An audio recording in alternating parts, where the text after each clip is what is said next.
Sara Björk Gunnarsdóttir, fyrirliði íslenska landsliðsins í fótbolta, gengin í raðir Lyon í Frakklandi sem talið besta lið heims í dag. Landsliðskonan Sara Björk Gunnarsdóttir seldi í morgun ítalska stórliði Juventus til 2 ára. Inn á miðjan teyginn og hér kemur þetta sterka skallamark fyrirliðinn sjálfur Sara Björk Gunnarsdóttir skallar þennan í netið og kemur okkur hér í 4-0.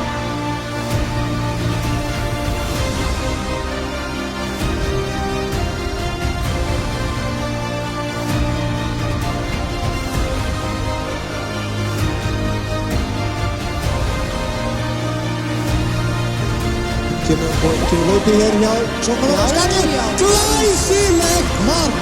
Það Sara Björk Gunnarsdóttir með þennan frábæra